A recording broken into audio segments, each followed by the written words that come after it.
नमस्कार दोस्तों। आज की सच्ची खौफनाक क्राइम स्टोरी है पाकिस्तान के कराची शहर में स्थित गुलशन इकबाल नाम की जगह से, जहां आसिक हुसैन और उसकी पत्नी नरगिस एक स्कूल में रहा करते थे। हालांकि उस स्कूल में कोई शिक्षक या विद्यार्थी नहीं जाया करता था। वह स्कूल पूरी तरह से वीरान हो चुका था। इसलिए उस स्कूल के मालिक ने आसिक हुसैन को उस स्कूल की देखरेख करने के लिए उसे वहाँ रखा था। इसलिए आसिक हुसैन अपनी पत्नी और उसके 6 बच्चों के साथ उस वीरान स्कूल में रहा करता था। आए दिन नरगिस और आसिक हुसैन के बीच छोटे मोटे झगड़े हुआ करते थे, लेकिन उसके बच्चे नज़रअंदाज कर दिया करते थे क्योंकि वह बच्चे थे। मगर एक दिन 13 अप्रैल 2022 को रात 3 बजे लगभग एक घटना घटती है। उसकी बड़ी बच्ची को अचानक एक आवाज़ सुनाई देते हैं जो उनकी माँ की थी। वह चिल्ला रही थी, बचाने की सी आवाज़ थी। तब वह उठकर जाती है उस आवाज़ की ओर, तो देखते हैं कि उसके पिता जहाँ सोया करते थे आसिक हुसैन, उस कमरे से आवाज़ आ रही है। फिर उस कमरे को पूरी तरह से बंद कर दिए थे आसिक हुसैन ने।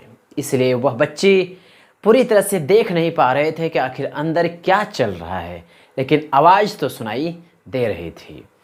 इसलिए वह बच्ची दिमाग लगाती है और उस कमरे में एक छोटी सी छेद से वह देखने की कोशिश करती है कि आखिर क्या हो रहा है अंदर।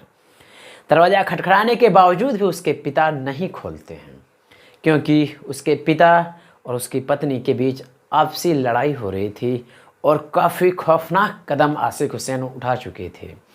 जब वह बड़ी बच्ची उस कमरे की एक छेद से अंदर झांकती है तो देखती है कि उसकी माँ फर्श पर पड़ी हुई है और उसके पिता तकिए से उसके मुंह को दबा कर रखे हुए हैं। इसके बाद कुछ देर के बाद ही आवाज़ बंद हो जाते हैं। फिर उसकी वह बच्ची चले जाते हैं अपने कमरे में सोने के लिए, लेकिन सोते हैं तो वह सो नहीं पाती है और सपने में भी वही चीज़ें फिर से देखने लगती है। फिर वह डर कर अचानक खड़ी होती है और उसे लगता है कि शायद मैं सपना देख रहा हूँ, लेकिन उसे यकीन हो चुका था कि शायद मेरी माँ नरगिस की मौत हो चुकी है या वह बुरी तरह घायल हो चुके हैं, क्योंकि उसके पिता काफ़ी खड़ूस टाइप के इंसान थे और आए दिन उन दोनों में झगड़े हुए करते थे। फिर आसिक हुसैन की बड़ी बेटी अपने सभी भाई बहन को उठाकर इस घटना के बारे में बताना शुरू करते हैं, और जब उसके मन में रहा नहीं जाता है तब वह बड़ी बच्ची अपनी माँ को खोजने लगते हैं। सारे कमरे में स्कूल में खोज डालते हैं, लेकिन उसकी माँ का पता नहीं चल पाता है। उसकी माँ ही नहीं, उसके पिता को भी नज़र नहीं आते हैं उसे कि आखिर कहाँ गए उसके माँ बाप।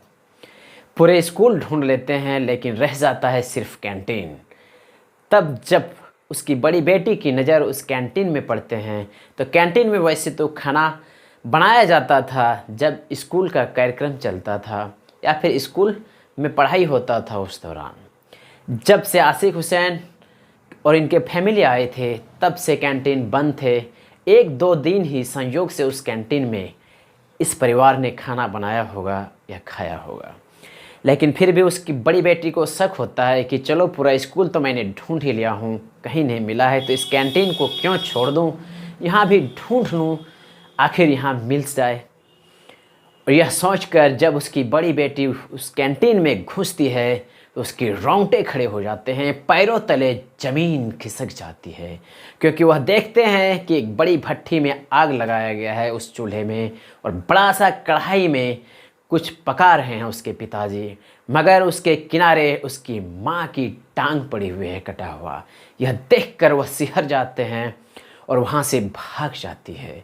उसकी बड़ी बेटी अपने 5 भाई बहन को पूरी घटना के बारे में बताते हैं। तब तक सवेरे हो चुके थे।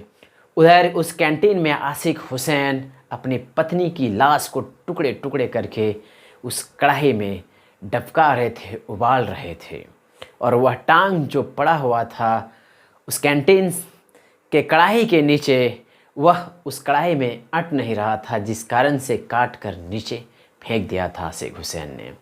लेकिन जैसे सवेरे होते हैं तब उसकी बड़ी बेटी अपने 2 भाई बहन के साथ जिधर आदमी दिखाई देते हैं उधर भाग कर जाती है और सबको बताने लगती है कि उसके माँ के साथ उसके पिता ने क्या क्या कुकर्म किए हैं, कितनी खौफनाक कांड किए हैं।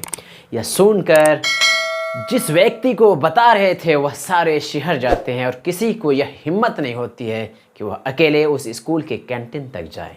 तब एक शख्स पुलिस को फ़ोन करते हैं। पुलिस मौके पर पहुंचती है वहां, और पुलिस के साथ जब कैंटीन घुसते हैं वहां के कुछ व्यक्ति तो देखकर हैरान रह जाते हैं, दंग रह जाते हैं। पुलिस देख रहे हैं कि चूल्हे में आग जल रही है, कढ़ाई में टपक रहे हैं उसकी माँ नरगिस की मांस के टुकड़े, और नीचे एक टुकड़े ज़मीन पर जो गिरे थे, कढ़ाई में नहीं समा रहा था उस कारण से। यह भयानक दृश्य को देखकर कराची शहर के जो एसएसपी थे वह बताते हैं कि अपने जीवन काल में मैं इतनी क्रूर खौफनाक कांड आज तक नहीं देखा हूँ। फिर उस लाश की पहचान करने के लिए आगे बढ़ते हैं तो कढ़ाई से एक हाथ बाहर निकल रहे थे नरगिस के, जो टपक रहे थे। पुलिस उस हाथ को पकड़कर निकालने की कोशिश करते हैं तो वह उसके धड़ से अलग हो जाते हैं, क्योंकि टपकने के कारण उसके पूरे शरीर लूज हो चुके थे, टूट चुके थे।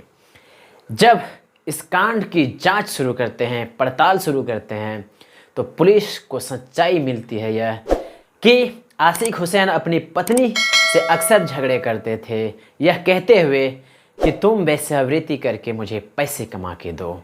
और आशिक हुसैन बाहर से किसी न किसी व्यक्ति को लेकर आते थे वह स्कूल और अपने पत्नी के साथ दुष्कर्म करवाते थे। लेकिन उसकी पत्नी नरगिस यह ठान चुकी थी कि तुम्हारा यह दुष्कर्म और यह अपराध मैं नहीं सहने वाली हूँ, मैं अपनी इज्जत में आंच नहीं आने देने वाली हूँ, चाहे मेरी जान ही क्यों ना चली जाए। आखिरकार नरगिस अपने बात पर अड़े रहे। यही वजह था कि आशिक हुसैन 13 अप्रैल 2022 की रात को नरगिस की कत्ल कर देते हैं और उसके बॉडी को कढ़ाई में उबालने लगते हैं। जब पुलिस को यह सच्चाई पता चलता है तो डर सा जाते हैं, उसकी सिहर जाती है बॉडी। और फिर अभी आशिक हुसैन की खोजबीन कर रहे हैं, क्योंकि आशिक हुसैन सवेरे उस कैंटीन में नहीं थे, वह अपने 2 बच्चों के साथ वहां से भाग चुके थे और वह अब तक नहीं पकड़े गए हैं। न मालूम आशिक हुसैन कहाँ चले गए, पुलिस के हाथ अभी तक तो नहीं चढ़े हैं। जैसे ही आशिक हुसैन और इसकी रिपोर्ट यदि मिलती है तो मैं अगला वीडियो में आप लोगों को ज़रूर बताऊंगा। और यदि आप लोगों को यह क्राइम स्टोरी अच्छी लगी तो अपनी राय कमेंट सेक्शन में ज़रूर दीजिएगा और इस यूट्यूब चैनल को सब्सक्राइब ज़रूर कर लीजिएगा, ताकि इस तरह की क्राइम स्टोरी आप तक पहुंचती रहे।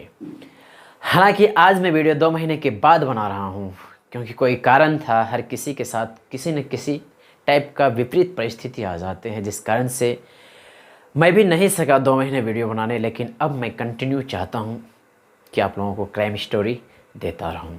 तो मिलते हैं किसी और कहानी में, तब तक के लिए धन्यवाद।